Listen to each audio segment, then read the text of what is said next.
मेरा नाम अंजलि है। मैं मुंबई की एक बहुत बड़ी मीडिया एजेंसी एलिवेटर मीडिया में वीडियो एडिटर की नौकरी करती थी। एक दिन वहां एक बेहद रईस और मशहूर शख्स अपनी कम उम्र की पत्नी को लेकर आया। वो बहुत ही प्रभावशाली आदमी था और उसने सबको बताया, ये लड़की मेरी पत्नी है। हमारी एजेंसी में मेरी एक बहुत अच्छी दोस्त तानिया भी कॉपीराइटर की नौकरी करती थी। लेकिन ना जाने क्यों रईस आदमी के आते ही मेरी दोस्त अचानक कहीं गायब हो गई। मैं उसके पीछे भी गई, पता किया कि वो कहाँ चली गई है, लेकिन उसके बारे में किसी को भी कुछ भी पता नहीं था। वो आदमी काफी दिनों तक अपने प्रोजेक्ट के सिलसिले में एजेंसी में आ रहा था, लेकिन जब वो अपनी पत्नी के साथ वहां से चला गया, तो मेरी दोस्त अचानक से अपनी नौकरी पर दोबारा वापस आ गई। मैंने उनसे बहुत पूछा कि आखिर तुम कहाँ चली गई थी, लेकिन उसने मुझे कुछ भी नहीं बताया। मगर जैसे ही वो आदमी दोबारा से कुछ समय के बाद अपनी पत्नी को लेकर फिर से हमारी एजेंसी में आया, तो मैंने अपने दोस्त का पीछा किया और वो जैसे ही वहां उस प्रोजेक्ट वीआईपी केबिन तक कॉफी देने गई, तो मैंने उन लोगों के बीच कुछ ऐसा होते हुए देखा कि मैंने अपनी आंखों पे हाथ रख लिया था। और तब जाकर मुझे अपने दोस्त की सच्चाई पता चली थी कि वो कितनी ज्यादा मजबूर थी। मैं शहर के एक बड़े से कॉरपोरेट ऑफिस में एडिटर की नौकरी किया करती थी। ये नौकरी मुझे बड़ी मुश्किल से मिली थी। मेरे परिवार में मेरे माता पिता और मेरी एक छोटी दिव्यांग बहन थी। मैं अपने घर की सबसे बड़ी बेटी थी। माँ और पिताजी काफी समय से बीमार रहते थे। पिताजी बीमार होने के बावजूद भी काम पर जाते थे, लेकिन वहां से आने के बाद उनकी बहुत हालत खराब हो जाती थी। मुझसे उनकी ये हालत देखी नहीं गई, तो मैंने खुद फैसला किया कि मैं कोई नौकरी करूंगी। तो मैं निकल पड़ी नौकरी की तलाश करने के लिए। वैसे भी मैं ज्यादा हाई फाई पढ़ी लिखी नहीं थी। ऊपर वालों ने अच्छी क्रिएटिव समझ और शकल सूरत दी थी, बस वही थोड़ा बहुत साथ दे देती थी। वैसे तो मैं ज्यादा घर से बाहर नहीं निकलती थी, लेकिन अब हालात इतने ज्यादा खराब हो गए थे कि मजबूरन मुझे नौकरी करने के लिए घर से निकलना पड़ गया था। मेरे पिताजी मुझे घर से निकलने को मना किया करते थे। मैंने उनको समझाया और कहा कि आपकी हालत ऐसी नहीं है, आप काम पे जाओ, हमारे लिए इतना ही काफी है कि हमारे माता पिता का साया हम पे बना हुआ है। मैं नहीं चाहती कि हम अनाथ हो जाएं। पिताजी की इज्जत गई भाड़ में। हर इंसान की इज्जत उसके अपने हाथ में होती है। आज आप पुरानी सोचों में खोए रहते हो। ये आज की पीढ़ी है और इस समय की पीढ़ी की बेटियां घर से बाहर निकलकर अपने पैरों पे खड़ी हो रही है। मुझे भी अपने परिवार के लिए कुछ करना है। आप मुझे इजाजत दीजिए, क्योंकि मुझसे अपनी छोटी मासूम बहन का भूख भरा चेहरा देखा नहीं जाता। पिताजी मेरी बात सुनकर खामोश हो गए थे। माँ ने कहा, हमारी बेटी ठीक कह रही है। हमें अपनी बेटी पे पूरा विश्वास है। हमारी बेटी कभी हमारा भरोसा नहीं तोड़ेगी। पिताजी खामोश रहे। मैं समझ गई थी कि उनकी खामोशी में ही रजामंदी है, वरना वो कुछ कहते और इनकार कर देते। मैंने काफी जगह पे अपनी हाई स्कूल की मार्कशीट लेकर नौकरी तलाश करने की कोशिश की थी, लेकिन मुझे कहीं भी नौकरी नहीं मिली। एक दिन मुझे हमारे पड़ोस में रहने वाले एक लड़के ने एक डिजिटल मीडिया फॉर्म में एडिटर की नौकरी के बारे में बताया। मैं उसके कहने के मुताबिक वहां पहुंच गई। मैं ज्यादा पढ़ी लिखी नहीं थी और मुझे इस हाई टेक कामकाज के बारे में ज्यादा कोई जानकारी भी नहीं थी। मेरे लिए यहाँ काम करना एक चुनौती था। मुझे लगता था कि मुझे नौकरी नहीं मिलेगी, लेकिन जब मैं वहां पहुंची, तो मेरी मुलाकात वहां के क्रिएटिव हेड कबीर मल्होत्रा से हुई। वो काफी स्मार्ट थे, मुझसे उम्र में लगभग 8 साल बड़े थे। ये एजेंसी उनके पिता की थी, लेकिन उनके पिता अक्सर बीमार रहते थे, तो वो खुद ये ऑफिस संभाल रहे थे। मैं जब उनके पास गई, तो उन्होंने मेरा इंटरव्यू लिया। मैंने इंटरव्यू देने से पहले ही उनको साफ साफ बता दिया था कि मैं एजेंसी के कामकाज के बारे में कुछ भी नहीं जानती हूँ। ना मैं ज्यादा पढ़ी लिखी हूँ और ना मैं ज्यादा स्मार्ट हूँ। मैं जो भी हूँ आपके सामने हूँ। मुझे खुद पर भरोसा है कि अगर मैं यहाँ नौकरी करूंगी और यहाँ के लोगों को काम करते हुए देखूंगी, तो मुझे किसी से कुछ भी सीखने की जरूरत नहीं पड़ेगी, बल्कि मैं सब कुछ देखकर ही सीख जाऊंगी। आपकी मर्जी है, आप मुझे नौकरी देना चाहते हैं तो दे सकते हैं, लेकिन मैं एक इज्जतदार परिवार की बेटी हूँ, गरीब हूँ, लेकिन इज्जत की रोटी खाना जानती हूँ। हम गरीब लोग भूखा रहना पसंद करते हैं, लेकिन कभी भी अपनी इज्जत का सौदा नहीं करते। मेरी बात सुनकर पहले तो कबीर सर मुझे काफी देर तक देखते रहे, फिर खुश होकर बोले, आई लव योर कॉन्फिडेंस। मुझे अपनी एजेंसी के लिए ऐसे ही लोगों की जरूरत है जो अपने कॉन्फिडेंस को बरकरार रखे और भरपूर कॉन्फिडेंस के साथ काम करे। मुझे कबीर सर से ऐसे शब्दों की उम्मीद बिल्कुल भी नहीं थी, क्योंकि वो देखने में काफी घमंडी टाइप के लग रहे थे। मैंने जो हमेशा अमीर लोगों के बारे में सुना था कि अमीर लोगों के पास जितना ज्यादा पैसा होता है उतना बड़ा उनका दिल नहीं होता, लेकिन कबीर सर ऐसे अमीर लोगों से बिल्कुल अलग थे। उन्होंने मुझे खुशी खुशी नौकरी दे दी थी और कहा था कि जैसा कि आपने मुझे बताया आप गरीब फैमिली से बिलोंग करती हैं, तो आप चाहे तो हमारी पेंट्री से बचा हुआ रिफ्रेशमेंट भी अपने घर ले जाकर अपनी फैमिली को खिला सकती हैं। आपको यहाँ का स्टाफ यहाँ के सारे तौर तरीके सिखा देगा। अगर मुझे आपका काम इसे 1 महीने में पसंद आया तो मैं आपकी सैलरी डबल कर दूंगा। उनकी बात सुनकर मुझे खुशी हुई थी और मैंने मन में फैसला कर लिया था कि मैं उनके भरोसों को कभी नहीं तोड़ूंगी। उन्हें सारा काम अच्छे से सीख कर दिखाऊंगी और यहाँ पूरी ईमानदारी से अपनी ड्यूटी करूंगी। यहाँ और भी काफी लड़कियां काम कर रही थी, तो मुझे थोड़ी हिम्मत मिल गई थी कि लड़कियों में यहाँ सिर्फ मैं ही अकेली नहीं हूँ, और भी बाकी लड़कियां हैं जो मेरी जैसी है। जब मैं कबीर सर के केबिन से निकलने लगी तो उन्होंने मुझे दरवाजे पे ही रोकते हुए कहा, सुनिए मिस अंजलि, आप बहुत सुंदर हैं। मैंने आप जैसी सुंदर लड़की शायद अपनी जिंदगी में पहली बार देखी है, जो इतनी सादगी में भी इतनी खूबसूरत लग रही है, और जब कॉर्पोरेट लुक में आएंगी तो गजब ढाएंगी। उनके शब्द मुझे कुछ पसंद नहीं आए थे, शायद वो मुझे इम्प्रेस करने की कोशिश कर रहे थे, लेकिन फिर मैंने सोचा कि वो इतने अमीर इंसान हैं, मुझ जैसी मामूली सी लड़की को इम्प्रेस क्यों करेंगे। मैंने उनको थैंक यू बोला और उनके केबिन से निकल आई थी। अगले दिन मैं टाइमिंग के हिसाब से ड्यूटी पे आ गई थी। वहां के मैनेजर ने मुझे सब कुछ समझा दिया था और वहां की पुरानी लड़कियों ने मुझे धीरे धीरे एडिटिंग सॉफ्टवेयर के सारे काम करने से सिखा दिए थे। क्लाइंट से कैसे बात की जाती है, उनको किस तरीके से अपने डिजिटल फैसिलिटीज और डिस्काउंट के बारे में बताना होता है, और किस तरह के क्लाइंट को देखकर उन्हें किस तरह का पोर्टफोलियो देना है।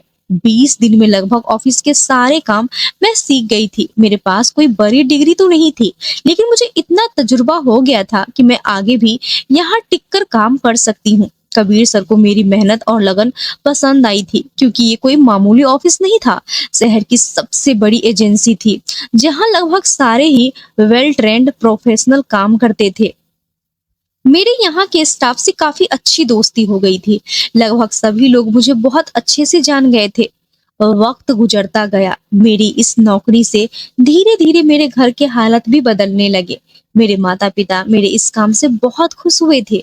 उन्हें लगा था कि मुझे कहीं नौकरी नहीं मिलेगी और ना ही मैं कहीं कोई काम ठीक से कर पाऊंगी। लेकिन अब जब सब कुछ उनकी सोच से अलग हुआ था, तो वो बहुत ही ज्यादा खुश हो रहे थे। मेरी छोटी बहन का एडमिशन भी मैंने एक अच्छे स्पेशल स्कूल में करवा दिया था। कबीर सर के कहने के मुताबिक रात को ऑफिस से मैं जो भी रिफ्रेशमेंट बचता था, वो थोड़ा सा खाना अपने घर ले आती थी और हम सब सुकून से बैठकर खाना खाते थे। माँ और पिताजी का इलाज भी चल रहा था। पिताजी की तबीयत थोड़ी बेहतर हुई तो उन्होंने फिर मुझे घर बिठाना चाहा और कहा, बेटी, मेरी सेहत अब ठीक हो गई है, मैं काम करने के लायक हो गया हूँ। मगर मैंने उन्हें मना कर दिया।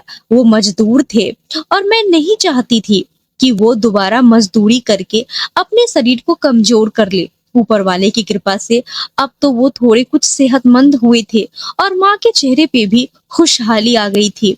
हमने अपने घर में फ्रिज भी खरीद लिया था और मुझसे अपनी माँ को हाथ से कपड़े धोते देखा नहीं जाता था, तो मैंने नया वॉशिंग मशीन भी खरीद लिया था। आसपास के लोग ये देखकर हैरान होते थे कि एक लड़की जो ज्यादा पढ़ी लिखी भी नहीं है, उसे आखिर इतने बड़े ऑफिस में नौकरी कैसे मिल गई, और नौकरी मिल भी गई तो घर में कैसे चार चांद लग गए। ये सब मेरी मेहनत का नतीजा था। मैं बहुत ही भाग्यशाली थी कि मुझे नौकरी के लिए ज्यादा धक्के खाने नहीं पड़े थे और ऊपर वालों की कृपा से मैं अपनी नौकरी बहुत अच्छे से कर रही थी।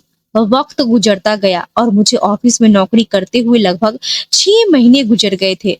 वहां हम कई सारी लड़कियों का ग्रुप था। हम सब एक साथ ऑफिस आते थे और रात को भी लगभग सब एक साथ ही ऑफिस से अपने घर के लिए निकलते थे। लेकिन वहां एक लड़की ऐसी थी जो मेरी सबसे ज्यादा फेवरेट बन गई थी, जिसका नाम तान्या था। मैं उसे अपनी पक्की सहेली मानने लगी थी, क्योंकि वो ऐसी ही थी जिसने मुझे वहां का एक एक काम बहुत प्यार से समझाया था। उसके साथ बातचीत करते हुए कभी भी मुझे झिझक महसूस नहीं हुई थी। तान्या यहाँ 2 साल पहले से काम कर रही थी। इस हिसाब से वो यहाँ की बहुत पुरानी एम्प्लॉय थी और वो इस ऑफिस के कोने कोने को जानती थी। लेकिन पिछले कुछ दिनों से मैं देख रही थी कि तान्या बहुत ज्यादा खुश है। मैं या हमारी बाकी की सारी सहेलियां उससे बात करने की कोशिश करती तो वो हर बात का जवाब मुस्कुराकर देती और ऐसा लगता जैसे वो हमारे सवालों के जवाब को मजाक में समझ रही है। हम उसे कहते थे कि क्या बात है, तुम आजकल बहुत ही खुश नजर आ रही हो। तो वो कुछ नहीं बताती थी, बस मुस्कुराकर बात खत्म कर देती थी। और अगर कोई उससे ये पूछता कि तुम्हारी खुशी की वजह क्या है, तो तब भी वो कोई बात नहीं बताती थी। बस यही कहती थी कि अब मेरी जिंदगी बहुत जल्द बदलने वाली है और मैं इस नौकरी को भी छोड़ दूंगी। मैं तान्या की बातों पे थोड़ी कंफ्यूज होती थी। एक दिन मैंने तान्या से पूछ ही लिया, तुम आखिर नौकरी छोड़ने की बात क्यों कर रही हो? क्या तुम्हें कोई और नौकरी मिल गई है या फिर तुम्हारा यह नौकरी करने में तुम्हें कोई दिक्कत हो रही है? उसने मुझे ध्यान से देखा और मेरे दोनों हाथ पकड़कर बोली, अंजलि तुम नहीं जानती, मैं अपनी जिंदगी दोबारा से शुरू करने वाली हूँ। बस बहुत हो गया। यहाँ काम करते करते तुम्हें पता है कि मेरी जिंदगी में बहुत सारी खुशियां आने वाली है और मेरे खुश रहने का राज भी यही है। मैंने कहा, मुझे तुम्हारी बातें समझ नहीं आई। आखिर मुझे बताओ तो सही कि क्या बात है, क्यों तुम इस तरह की बहकी बहकी बातें करती हो? उसने कहा, बता दूंगी, बस थोड़ा सा सब्र रखो। सबसे पहले तुम्हें ही बताऊंगी, क्योंकि तुम मेरी सबसे अच्छी सहेली हो।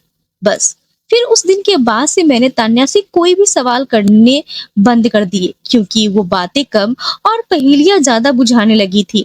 हम लोग रोज के जैसे अपने काम पे लगे रहे, मगर तान्या की बातें ही अजीब नहीं थी। उनकी हरकतें भी अब कुछ अजीब अजीब सी होने लगी थी। वो अक्सर अपने मोबाइल में बिजी रहती थी। जैसे ही मैं उसके करीब जाती तो वो झटके से मोबाइल नीचे कर लेती थी। मैं कहती थी कि तुम ये क्या कर रही हो? ड्यूटी के टाइम पर हमें मोबाइल इस्तेमाल नहीं करना चाहिए, तुम जानती हो ना।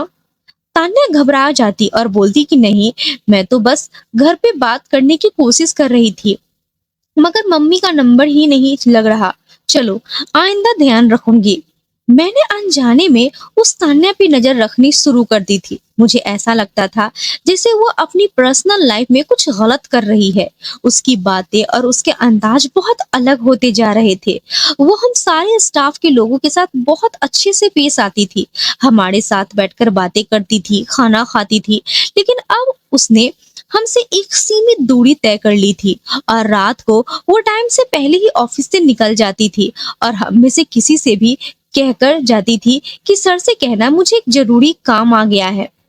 ये सब मुझे बिल्कुल भी ठीक नहीं लग रहा था। मुझे अपने दोस्त की फिक्र हो रही थी। वक्त गुजरता गया, तान्या की हरकतें बढ़ती गई और अचानक उसके अंदर एक बहुत बड़ा बदलाव आया।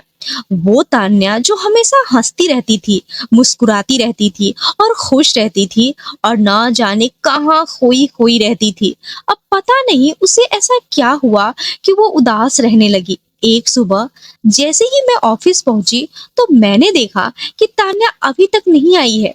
वो राइट 9 बजे ऑफिस आ जाती थी। मैंने वहां मौजूद सब लोगों से पूछा कि तान्या अभी तक क्यों नहीं आई, तो उन्होंने यही कहा कि पता नहीं, आज से पहले तो ऐसा कभी भी नहीं हुआ है, वो कभी भी लेट नहीं आई है। मैं उसका नंबर ट्राई करने लगी, तब भी उसके नंबर पर बेल नहीं गई थी। जब अचानक वो मुझसे दरवाजे पे आती हुई नजर आई तो मैंने उसे देखा। मेरे पैरों तले जमीन निकल गई, क्योंकि वो रोज ऑफिस में अक्सर वेस्टर्न कपड़े पहनकर आती थी। वो उसके घर के कपड़े होते थे और हमेशा वो जीन्स या टॉप ही पहनती थी। मैंने कभी उसे भारी पारंपरिक सूट में नहीं देखा था। आज पहली बार उसने वैसा हैवी सूट पहना हुआ था और साथ ही उसके सूट की स्लीव्स भी फुल थी। उसने दुपट्टा भी लिया हुआ था और दुपट्टा भी इस तरह से लिया हुआ था कि उसने अपने आप को अच्छी तरह से कवर किया हुआ था। वो धीरे धीरे चलते हुए अंदर की तरफ आई तो मैंने उसका हाथ पकड़कर उसे रोक लिया और कहा, तान्या, तुम्हें क्या हो गया है? आज तुम किस हुलिये में आई हो? उसने पहले तो मुझे ध्यान से देखा, फिर झट से बोली, तुम्हें इस बात से क्या मतलब? मैंने कहा, मैं तो बस ऐसे ही पूछ लिया क्योंकि तुम इस तरह के कपड़े नहीं पहनती हो ना। तुम तो अक्सर कैजुअल कपड़ों में ही आती हो। उसने नरमी से जवाब दिया कि इतना मत सोचा करो अंजलि, कभी कभी इंसान की सोच भी बदल जाती है। मैं तो उसका ये रूप देखकर ही हैरान रह गई थी। अब ज्यादातर वो मोबाइल में बिजी रहने लगी थी। ऑफिस के मैनेजर भी कबीर सर से कई बार उसकी शिकायत कर चुके थे। उनका कहना था कि वो अपना काम ठीक से नहीं कर रही है। अगर उसकी परफॉर्मेंस ऐसी ही रही तो उसे जल्द ही नौकरी से निकाल दिया जाएगा। मुझे परवाह थी तान्या की, क्योंकि वो भी एक मिडिल क्लास फैमिली से बिलोंग करती थी और उसके लिए ये नौकरी बहुत जरूरी थी। मैंने कबीर सर को खुद जाकर कई बार समझाया था और उनसे यही कहा था कि शायद वो किसी बात से परेशान है, इसीलिए अपना ध्यान काम में नहीं लगा पा रही है। कबीर सर ने मुझे कहा था कि मैं सिर्फ तुम्हारी बात मानकर उसे छोड़ देता हूँ, वरना मैं उसे कब का अपनी एजेंसी से निकाल देता। मेरा तो दिमाग खराब हो गया था कि आखिर तान्या को हो क्या गया है। मैं उससे बात करने की कोशिश करती थी तो अब वो मुझसे दूर दूर रहने लगी थी। ऐसा लगता था जैसे वो मेरे सवालों से बच रही है। वो पहले जितनी खुश नजर आने लगी थी अब उससे कहीं ज्यादा उदास रहने लगी थी और कभी कभी तो मुझे ऐसा लगता था जैसे वो बहुत डरी डरी हुई है। उसने स्टाफ के लड़कों के साथ बातचीत करना भी छोड़ दिया था। वो अक्सर खामोश रहती थी और बस अपने काम पे ही ध्यान देती थी। एक बार तो उसने बेवजह ही मेरे साथ झगड़ा करना शुरू कर दिया था। जब हमारे साथ वाली कलीग का बर्थडे था और हमने उसके बर्थडे सेलिब्रेट करने का प्लान बनाया, हमने सोचा हम उस लड़की को अपनी तरफ से सरप्राइज देते हैं। मैंने सोचा कि तान्या से मैं बात करूंगी, तान्या को इस बारे में बताऊंगी। जब मैंने तान्या को इस बारे में बताया तो मेरी बात सुनकर उसने कोई रिएक्ट नहीं किया। मैंने उसके कंधे पे हाथ रखा और कहा, तान्या, मुझे ऐसा क्यों लग रहा है कि तुम बहुत ज्यादा परेशान हो। तुमने अपना गेटअप भी चेंज कर लिया है, तुम सबसे अलग रहती हो, खामोश रहती हो। मैं तुम्हारी परेशानी जानना चाहती हूँ। मैं उससे नॉर्मली बात कर रही थी। उसने अचानक मुझे जोर से धक्का दिया और बोली, तुम क्यों हमेशा मेरे पीछे पड़ी रहती हो? तुम यहाँ पे काम करने वाली एक मामूली सी लड़की हो, यहाँ की मालकिन नहीं हो जो हमेशा मुझ पे नजर रखती हो। मैंने कहा, तान्या, रिलैक्स हो जाओ, मैंने ऐसा कुछ भी नहीं कह दिया जो तुम्हें बुरा लग रहा है। वो कहने लगी, नहीं, मैं देख रही हूँ कि तुम मेरी हर हरकत पे नजर रखती हो। आखिर तुम मुझसे क्या चाहती हो? बार बार मेरे पास आकर मुझसे बात करने की कोशिश करती हो। मुझे नहीं करनी तुमसे बात, मुझे किसी से भी बात नहीं करनी। मैं यहाँ काम करती हूँ, मेरी मजबूरी है, वरना तुम में से किसी की भी शक्ल नहीं देखना चाहती। मैंने कहा, तान्या, क्या हम सब इतने बुरे हो गए हैं? स्पेशली मैं तो तुम्हारी दोस्त हूं ना, तुम मुझे अपनी बेस्ट फ्रेंड मानती थी ना, तो फिर तुम्हें क्या हो गया है? भूल गई तुम हमारी दोस्ती को? खत्म कर दी तुमने दोस्ती हमारी? उसकी आंखों में आंसू आ गए। उसने गुस्से भरे अंदाज में कहा कि हाँ, मैंने खत्म कर दी दोस्ती, मुझे तुमसे कोई दोस्ती नहीं रखनी। मुझे ऐसी दोस्त की बिल्कुल जरूरत नहीं है जो 24 घंटे मुझ पे पहरा दे। मैं उसकी बात सुनकर खामोश हो गई और फिर उसके बाद से मैंने उसकी लाइफ में इंटरफेयर करना खत्म कर दिया था। मुझे लगता था कि वो गलत रास्ते पे भटक गई है, उसे सही रास्ते पे लाने के लिए हमें उसका साथ देना चाहिए। लेकिन वो खुद भी नहीं जानती थी कि वो अपनी कोई भी बात हमारे साथ शेयर करे, स्पेशली मेरे साथ शेयर करे। पता नहीं उसे क्या हो गया था। फिलहाल मैंने इस बात को अपने दिमाग पर ज्यादा सवार नहीं किया था। अब मुझे यहाँ काम करते हुए काफी समय हो गया था। मैं खुश थी, मेरी फैमिली भी खुश थी और अब मैं तान्या से दूर रहने लगी थी क्योंकि उसने भी मुझसे दूरी बनाकर रख ली थी। एक दिन शाम का समय था और बारिश का मौसम था। मैं रिसेप्शनिस्ट के पास बैठी चाय पी रही थी जब एक आदमी और एक कम उम्र की लड़की ऑफिस में विजिट करने के लिए आए। वो लड़की एक दुल्हन थी और जिस तरह सज सवर कर वो आई थी, उसे देखकर ऐसा लगता था जैसे इन लोगों की शादी कल या परसों ही हुई है। उन लोगों ने हमारे सबसे महंगे वीआईपी स्टूडियो को स्लॉट किया था। उनको हमारी सबसे अच्छी प्रीमियम सर्विस दी गई थी। हमारा एक अटेंडेंट उनका सामान लेकर उन्हें प्राइवेट केबिन तक छोड़ने के लिए चला गया था और उन्हें केबिन नंबर 106 की चाबी दे दी गई थी। Booking mister and missus Khanna के नाम से हुई थी। बारिश की वजह से आज हमारे ऑफिस में ज्यादा क्लाइंट नहीं थे और जब ये कपल यहाँ आया तो हमने अपने काम पे लगना शुरू कर दिया। तान्या इस समय बाकी केबिन्स में फाइलें देने के लिए गई हुई थी। ये कपल अपने प्राइवेट रूम में जा चुका था। 1 घंटे के बाद हमें रूम नंबर 106 में कुछ जरूरी इनपुट देने थे, तो ये काम तान्या को दिया गया था। उसने क्लाइंट का सेलेक्ट किया हुआ डॉक्यूमेंट तैयार किया और फाइल लेकर 106 रूम की तरफ चली गई। मैं भी उसके बराबर वाले रूम में 105 में कुछ डेटा देने के लिए गई हुई थी। अभी मैं रूम से काम देकर निकल ही रही थी, मैंने देखा कि तान्या घबराकर रूम नंबर 106 के दरवाजे से ही पलटकर वापस आ गई और तेज तेज कदमों से भागती हुई नीचे की तरफ जा रही थी। मैं उसे आवाज देने लगी मगर उसने मेरी एक ना सुनी। वो बुरी तरह से रो रही थी। मैं तो उसके साथ साथ ही ऊपर आई थी। तो फिर इतनी देर में ऐसा भी क्या हो गया था कि वो इतनी बुरी हालत में यहाँ से भागी है। मैं उसके पीछे भागी और उससे पूछना चाहती थी कि आखिर क्या बात है, लेकिन हैरानी वाली बात ये थी कि तान्या मुझे पूरी बिल्डिंग में कहीं भी नहीं मिली। मैं जैसे ही नीचे पहुंची और चेंजिंग रूम की तरफ गई तो पता चला कि तान्या अपना सारा सामान लेकर ऑफिस से निकल चुकी है और वो बहुत ज्यादा डरी हुई थी। वो बहुत ज्यादा घबराई हुई थी। ये सुनकर मेरे होश उड़ गए थे कि वो भले ही हम में से किसी से बात नहीं करती थी, लेकिन उसने ऐसे रिएक्ट तो कभी भी नहीं किया था जिस तरह आज किया है। वो कभी भी अपनी ड्यूटी बीच से छोड़कर नहीं गई थी और अगर उसे कभी कोई अर्जेंट काम होता या घर जाना होता तो वो मैनेजर सर को बताकर जाती थी। जो हरकत उसने अब की थी, इस हिसाब से तो मुझे यही लगता था कि उसकी नौकरी अब नहीं रहेगी। अब तो कबीर सर पक्का उसे नौकरी से निकाल ही देंगे और शायद अब की बार मैं भी खुद भी उसके लिए कुछ नहीं कर पाऊंगी। मैं भी उसकी तरफ से बहुत परेशान हो गई थी। मेरा काम में मन नहीं लग रहा था। रात को जब मैं घर पहुंची तो मैंने सोचा कि मुझे तान्या से बात करनी चाहिए। मैंने अपना मोबाइल उठाया और उसका नंबर डायल किया। काफी देर तक रिंग जाती रही लेकिन किसी ने फोन नहीं उठाया। फिर मैंने उसे मैसेज किया लेकिन उसने मेरे मैसेज का भी कोई जवाब नहीं दिया। मैं जानती थी कि वो मुझसे नाराज है, मगर नाराजगी की वजह क्या है? अगर वो परेशान है तो फिर वो मुझे अपनी परेशानी की वजह भी तो बता सकती है। हो सकता है कि मैं उसकी परेशानी का कोई हल निकाल दूं। मैंने उससे बात करने की बहुत कोशिश की लेकिन मेरी बात नहीं हो सकी। अगले दिन जब मैं ऑफिस गई तो तब भी वो वहां नहीं आई थी। मैं भी अभी एक क्लाइंट से बात कर रही थी जब अचानक मैनेजर ने मुझे आवाज लगाकर अपने पास बुलाया। मैं उनके पास गई और कहा कि जी सर कहिए। उन्होंने मुझे बताया कि मिस अंजलि, आप सबसे कह दीजिए कि कोई भी रूम नंबर 106 में नहीं जाएगा। मिस्टर खन्ना को जो भी चीज चाहिए होगी वो खुद नीचे आकर ले जाएंगे। कोई भी स्टाफ या एडिटर ऊपर नहीं जाएगा। ये सुनकर मैंने हामी में सिर हिला दिया था क्योंकि अक्सर ऐसा ही होता था। बहुत से ऐसे क्लाइंट आते थे जो अपनी प्राइवेसी को लेकर बहुत सीरियस होते थे। मिस्टर एंड मिसेस खन्ना को हमारे यहाँ स्टे करते हुए 2 दिन गुजर चुके थे। अगली सुबह ऑफिस हमेशा की तरह बिजी था। मैं रिसेप्शन पर काम कर रही थी। तभी हाउसकीपिंग विभाग का कर्मचारी रतन मेरे पास आया। उसका चेहरा बहुत सीरियस था। उसने मुझे देखते हुए कहा, मैडम मुझे आपसे एक बहुत जरूरी बात करनी है। मैंने कहा कि हाँ बताओ क्या बात है।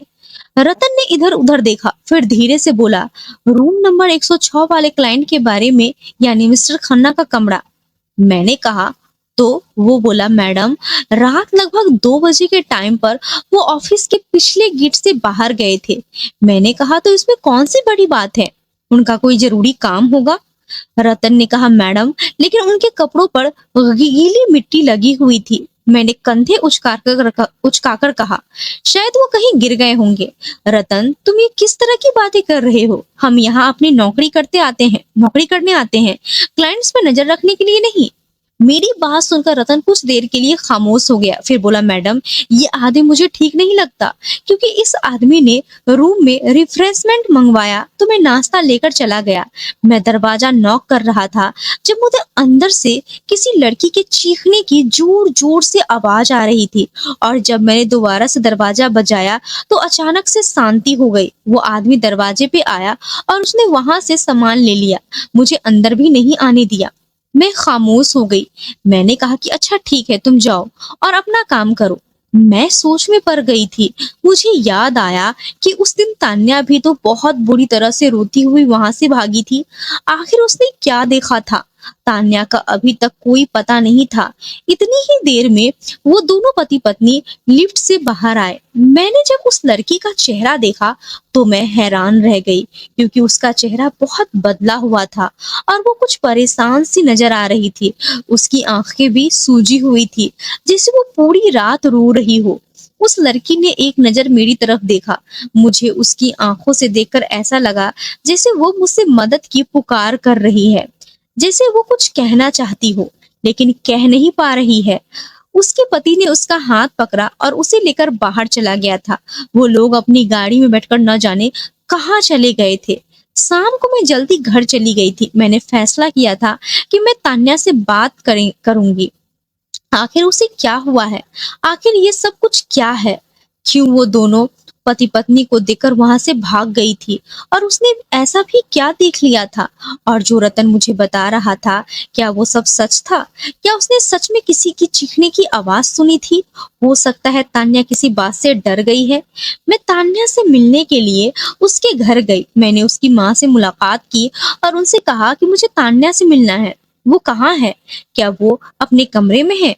उन्होंने कहा कि नहीं बेटी, वो तो बस एक दिन ऑफिस से यहाँ आई थी और उसने अपना सारा सामान लिया और यहाँ से चली गई। पता नहीं तान्या अपनी जिंदगी में क्या करती फिर रही है। तान्या की माँ की बात सुनकर मुझे एक जोरदार झटका लगा था। इसका मतलब ये था कि जो कुछ मैं तान्या के बारे में महसूस कर रही थी, ऐसा ही वो भी महसूस कर रही थी। मैंने कहा, आंटी, मैं जानती हूँ, मैं जानना चाहती हूँ कि आखिर तान्या की जिंदगी में क्या चल रहा था। उसका काफी दिनों से पता नहीं चल रहा। मैंने सोचा वो घर पर होंगी, और आप कह रही हैं कि वो घर पर भी नहीं है, तो फिर वो कहाँ गई? तान्या की माँ की आंखों में आंसू आ गए। उसने कहा, बेटी, क्या पता कहाँ गई है। वो हो सकता है अपने पति के पास गई हो। पति? मैं चौंकी। मैंने कहा, तान्या ने शादी कर ली थी क्या? उन्होंने कहा कि हाँ बेटा, उसने शादी कर ली थी, और शादी भी अपनी मर्जी से की थी। पता नहीं किस आवारा लड़के की मोहब्बत में पड़ गई थी। हमेशा मोबाइल में लगी रहती थी। हमसे तो कहकर जाती थी कि नौकरी पे जा रही हूँ। अब क्या पता नौकरी पर जाती थी या उस लड़के से मिलने जाती थी। बस एक दिन उस लड़के के साथ वरमाला पहनकर घर में आ गई और कहने लगी कि माँ, मैंने शादी कर ली। कह रही थी कि लड़का बहुत अमीर है, हमारी जिंदगी बदल देगा। वो लड़का शहर का कोई जाना मैन माना बिजनेसमैन था। हम तो बेटा शरीफ लोग हैं, ज्यादा कुछ जानते नहीं। हमें क्या पता इस दुनिया में बाहर क्या हो रहा है। हमारी बेटी नौकरी पे जाती थी और घर आकर हमारे साथ खुश रहती थी। हम तो बस इतना जानते थे। लेकिन जब से उसने उस लड़के के साथ शादी की थी, तब से जैसे उसके चेहरे की खुशी कहीं गायब हो गई थी। तान्या के भाई कभी उस पर ध्यान नहीं देते। उन्होंने अपनी बहन को पूरी तरह से छूट दी हुई थी कि वो अपनी जिंदगी में जो चाहे कर सकती है, लेकिन उसने इस छूट का गलत फायदा उठाया और उस अनजान लड़के के साथ शादी कर ली। हमें क्या पता कि वो कौन है। वो खुद ही हमेशा उसकी तारीफ करती रहती थी। जब वो हमारे घर आई और शादी भी कर ली, तो हमने उनकी शादी को स्वीकार कर लिया। किसी ने भी उसको नहीं डांटा, इसीलिए क्योंकि वो उसके साथ खुश थी। लड़का शक्ल सूरत से बहुत अच्छा था।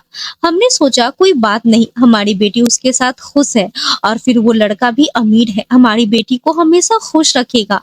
हमने उन दोनों को आशीर्वाद दिया और तान्या हमेशा के लिए उसके साथ उसके घर चली गई। तान्या कभी-कभी हमारे घर आती थी।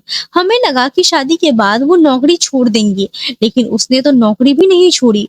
वो अक्सर यही बताती थी कि मैं नौकरी पे जाती हूँ। मेरा पति कहता है कि तुम नौकरी पर जाना मत छोड़ो। वो खुश थी। हम भी उसे देखकर खुश रहते थे, लेकिन फिर अचानक न जाने ऐसा क्या होने लगा कि वो काफी दिनों से उदास रह रही थी। उसने अपना रूप भी बदल लिया था। उसे मॉडल बनने का बहुत शौक था, इसीलिए हमेशा फैंसी कपड़े पहनती थी। लेकिन जब से शादी हुई थी, उसने सूट पहनना शुरू कर दिया था, दुपट्टा लेना शुरू कर दिया था। उसने कभी भी अपनी जिंदगी के बारे में हमें कुछ नहीं बताया। वक्त गुजरता गया। हो सकता है वो नौकरी पे लगातार जाती रही थी, लेकिन उसने हमारे घर आना बंद कर दिया। फिर अचानक वो एक दिन रोती हुई आई और कहने लगी कि मेरे पति ने मुझे तलाक दे दिया है। हम वो मुझसे परेशान हो गया है। हमने पूछा, बताओ तुम दोनों के बीच क्या हुआ था जो तलाक हो गई? तो उसने इस बारे में कुछ भी नहीं बताया और वो खामोश रहने लगी, चिड़चिड़ी रहने लगी। कुछ दिनों बाद ही नॉर्मल हो गई, जैसे अपने पति को जिंदगी से क्या अपने दिल से ही निकाल दिया हो। बेटी, मुझे नहीं पता वो कहाँ गई है। 2 दिन से उसका कोई अता पता नहीं है। उसका फोन भी बंद जा रहा है। तुम्हें कुछ पता है तो बताओ। मेरे दोनों बेटे तो अपने परिवार में बिजी रहते हैं। कोई भी मेरी बेटी की खबर लेने की कोशिश नहीं करता। मैं ठहरी बूढ़ी औरत, मैं उसे कहाँ तलाश करूं? तान्या की माँ की बातें सुनकर मुझे सब कुछ याद आने लगा था कि तान्या हमारे साथ ऐसा क्यों बिहेव कर रही थी। मगर मुझे अफसोस इस बात पर हुआ था कि उसने मुझे अपनी बेस्ट फ्रेंड बनाया था।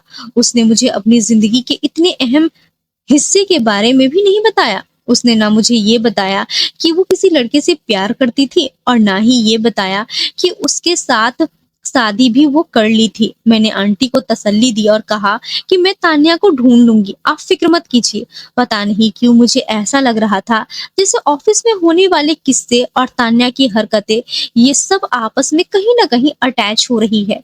मैं कुछ भी समझ नहीं पा रही थी, लेकिन मुझे कुछ भी करके अपने दोस्त को बचाना था। उसे तलाश करना था और जानना था कि आखिर उसकी जिंदगी में क्या चल रहा है। मैं बहुत परेशान थी और अगले दिन इसी परेशानी भरी कंडीशन में जब ऑफिस पहुंची तो मेरा सामना कबीर सर से हुआ। उसने मुझे अपने कैबिन में बुलाया और कहने लगे, अंजलि, तुम्हारी वो दोस्त कहाँ है?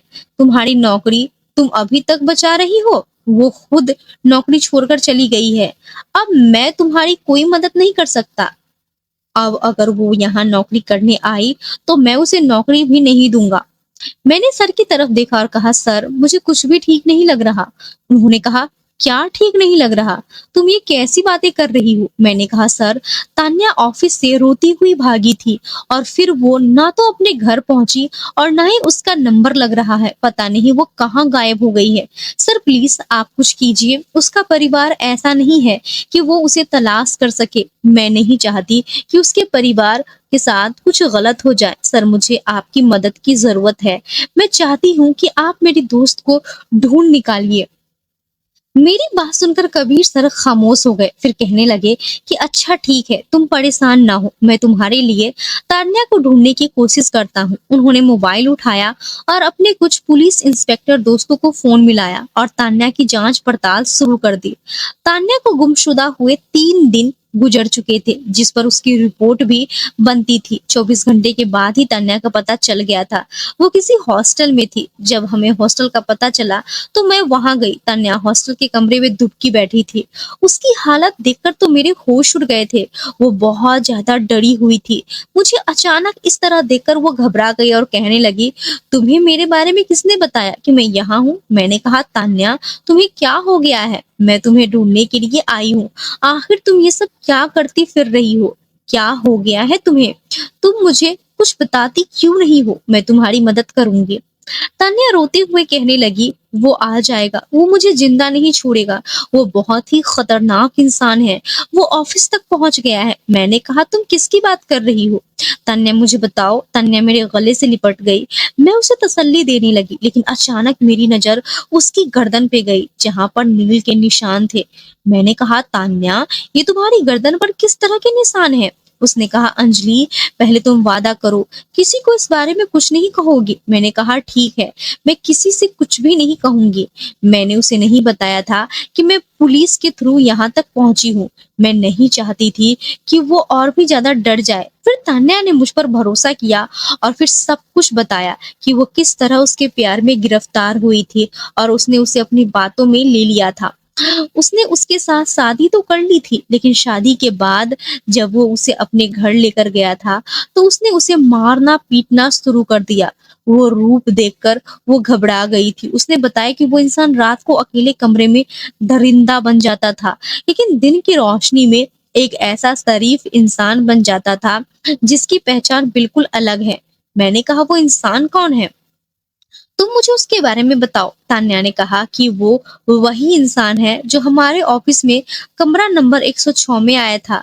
जब रूम में फाइल देने के लिए गई तो मैंने देखा कि वो वहां किसी दूसरी लड़की के साथ मौजूद था और उसकी कलाई मरोड़ रहा था। मैंने उससे तलाक लेकर अपने सारे रिश्ते खत्म कर दिए थे। वो इंसान दिन की रोशनी में तो बिल्कुल ठीक रहता है, लेकिन अकेले में और रात के अंधेरे में औरत पे अपना गुस्सा निकालता है। वो जब मुझे पहली बार मिला था तो मुझसे बहुत मोहब्बत के दावे करता था। दिन में मेरे साथ बहुत नॉर्मल रहता था। मुझे कहता था कि तुम अपनी नौकरी चालू रखो, मुझे तुम्हारी जिंदगी से कोई मतलब नहीं है। लेकिन जब रात होती और मैं उसके साथ कमरे में मौजूद होती तो वो मुझे बुरी तरह से मारता पीटता था, जिसके निशान मेरे शरीर पर अभी भी मौजूद है। मैं नहीं चाहती थी कि ये सच्चाई किसी और को पता चले, इसीलिए मैंने अपने शरीर को ढकना शुरू कर दिया। मैंने उसे किसी तरह से तलाक ले लिया है और अपना पीछा छुड़ा लिया है। उसने मुझे खुद ही तलाक दे दी थी। उसका कहना था कि वैसे भी मैं तुम्हें छोड़ने ही वाला था। मैं अपने साथ ज्यादा दिन तक किसी भी एक लड़की को बर्दाश्त नहीं कर सकता। मैं अपनी जिंदगी में दोबारा लौट आई। भले ही मैं खोई खोई रहती थी, परेशान रहती थी और सोचती रहती थी कि मेरी जिंदगी उस इंसान ने बर्बाद कर दी जिससे मैं मोहब्बत करती थी। मैंने सब कुछ भूलने की कोशिश की थी, लेकिन उस दिन वहां उसे ऑफिस में देखकर मुझे वो सब कुछ फिर से याद आ गया था। अब वो उस नई लड़की को टारगेट बना रहा है और फिर उसके बाद वो उसे भी मार पीट कर छोड़ देगा और फिर किसी और नई लड़की को तलाश करेगा। तान्या की बातें सुनकर मेरे पैरों तले जमीन निकल गई थी। मैंने कहा, तान्या, ऐसी बात थी तो तुमने पुलिस में उसके खिलाफ कंप्लेंट क्यों नहीं की? तान्या ने रोते हुए कहा, मैं ऐसा नहीं कर सकती। वो बहुत ही अमीर इंसान है और उसकी पहचान बहुत दूर दूर तक है। वो पुलिस से भी नहीं डरता। मुझसे पहले न जाने कितनी लड़कियों के साथ वो ये सब कर चुका है। वो एक दरिंदा है। वो एक ऐसा इंसान है जो अपने दिमाग से ठीक नहीं है। वो दुनिया के सामने बहुत शरीफ है और अच्छा बनता है, लेकिन उसकी हकीकत कुछ और ही है जो बंद कमरे में दिखाई देता है। मैंने कहा, अगर ये बात है तो तुम अभी मेरे साथ ऑफिस चलो। वो रोने लगी, गिड़गिड़ाने लगी, क्योंकि वो बहुत डरपोक लड़की थी। वो उसकी सच्चाई दुनिया के सामने नहीं लाना चाहती थी। उसने कहा, मैं ऐसा नहीं कर सकती, प्लीज। मैं उसका सामना नहीं कर सकती हूँ। मैं जानती हूँ कि वो मुझे अकेला देखेगा तो फिर मुझ पे हाथ उठाएगा। मैंने तान्या को बहुत समझाया और उसे कहा कि ऐसे लोगों का अंजाम उनको उनकी सजा तक पहुंचाना होता है। तुमने अपनी जिंदगी बर्बाद कर ली। तुम खामोश रही।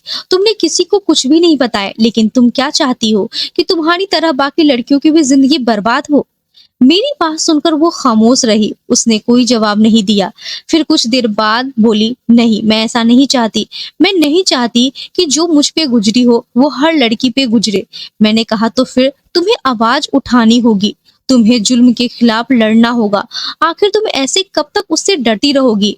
मेरे साथ हॉस्टल तक पुलिस पहुंची थी, लेकिन पुलिस वाले तान्या के सामने नहीं आए थे, क्योंकि हम जानते थे कि तान्या डर जाएगी। लेकिन पुलिस अपने कानों से सब कुछ सुन चुकी थी और सारी सच्चाई कबीर सर के सामने भी आ गई थी। उन्होंने भी कहा था कि हम तान्या को इंसाफ दिलाएंगे, हम उनकी मदद जरूर करेंगे। वो आदमी हमारे ऑफिस में ही मौजूद था, लेकिन ठीक पुलिस के वहां पहुंचने से पहले ही वो वहां से निकल चुका था। साथ ही वो उस लड़की को भी ले गया था जो उसके साथ पत्नी बनकर आई थी। हमारे पास एक और गवाह था, रतन, जिसने उसके कमरे से आती हुई चीखों की आवाज़ों को सुना था। जब हम ऑफिस पहुंचे तो तभी 5 मिनट पहले उन्होंने वहां से चेकआउट किया था। पुलिस ने उस आदमी को तलाश करना शुरू कर दिया। हमारे पास उनकी जितनी भी डिटेल्स थी वो सब गलत थी। उसका असली नाम कुछ और था। उसने तान्या को अपना नाम आकाश बताया था और हमारे ऑफिस रिकॉर्ड में विजय खन्ना के नाम से आया हुआ था। पुलिस कंफ्यूज हो गई थी और कुछ भी करके उस इंसान को पकड़ना चाहती थी, क्योंकि कबीर सर ने ऑर्डर दे दिए थे कि इस इंसान को सजा होनी चाहिए और ये इंसान अब पकड़ा जाना चाहिए। पुलिस ने अपना काम खूब ईमानदारी के साथ किया था और 2 दिन के बाद ही उसे दूसरे इलाके से पकड़ लिया था जहां वो दूसरी लड़की के साथ मौजूद था। उसके साथ भी वो वही सब कुछ कर रहा था जो उसने अब तक लड़कियों के साथ किया था। पुलिस ने जब उसे अरेस्ट किया तो वो बुरी तरह से चिल्ला रहा था और कह रहा था कि मैंने ऐसा कुछ नहीं किया है, ये लड़कियां झूठ बोल रही हैं। मगर एक लड़की झूठ बोल सकती थी, सभी लड़कियां तो झूठ नहीं बोल सकती थी। उसकी गिरफ्तारी पर धीरे धीरे सारी लड़कियां सामने आई जिन्होंने बयान दिया और फिर उसे कड़ी सजा हुई। उस लड़के का असली नाम विराज खुराना था, जो शहर के सबसे बड़े बिल्डर का बेटा था। जब उन्हें ये बात पता चली तो वो भी सामने आए और उन्हें बताया कि मेरा बेटा दिमागी तौर पर पागल है, पता नहीं उसके साथ ये सब कुछ क्यों और कैसे हुआ और उसने लड़कियों के साथ ये सब कुछ करना कैसे शुरू किया। हम सब तो ये बात भी नहीं जानते, लेकिन जो भी हुआ वो बहुत गलत था।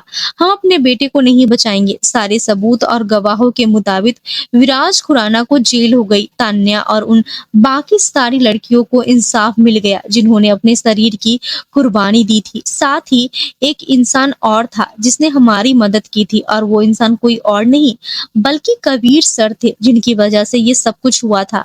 शायद मैं या तान्या मिलकर उस दरिंदे को नहीं पकड़ सकते थे या फिर वो अपने पैसों की ताकत से बच निकल सकता था। कबीर सर ने हमारा बहुत साथ दिया था। वक्त गुजरता गया, हमने अपनी एजेंसी में ऐसे लोगों के आने पर बिल्कुल रोक लगा दी थी जो फर्जी आईडी और फर्जी नाम के साथ काम के बहाने आते थे, क्योंकि हम अपनी एजेंसी का नाम खराब नहीं करना चाहते थे। ऐसे बहुत से ठिकाने थे जहां पर विराज खुराना लड़कियों को ले जाकर अपनी पहचान बदलकर उनके साथ अपना फ्रस्ट्रेशन निकालता था, लेकिन अब ऐसा नहीं होने वाला था। कबीर सर ने कहा कि ये सब कुछ तुम्हारी वजह से हुआ है।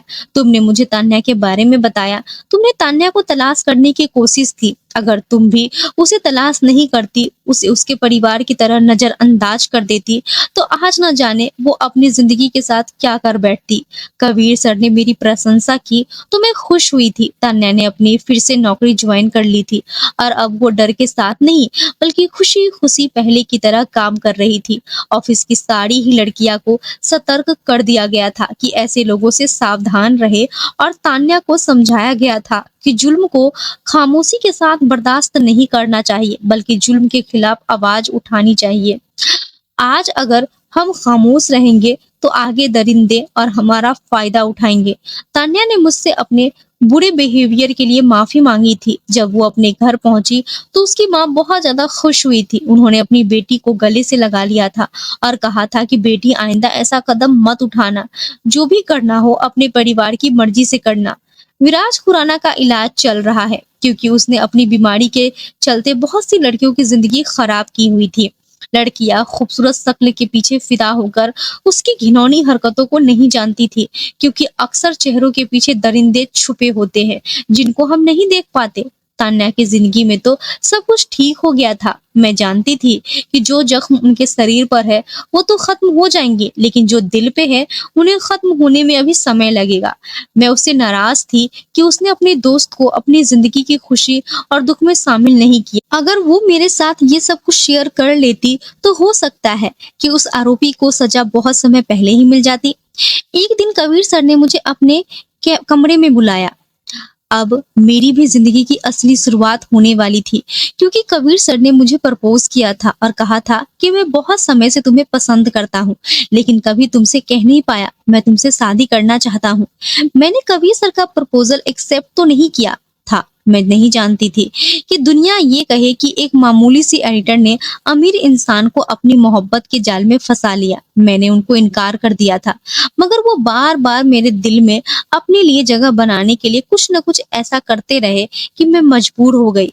वो मेरे घर पर गए, उन्होंने मेरे परिवार को मनाया और मेरे पेरेंट्स को खूब इम्प्रेस किया, जिससे मैं मजबूर हो गई उनसे शादी करने पर। और आज मेरी उनसे शादी हो चुकी है। मैं उनकी पत्नी हूँ, लेकिन मैं आज भी अपनी ही मेहनत के दम पर काम करना पसंद करती हूँ, क्योंकि मुझे ये काम पसंद है।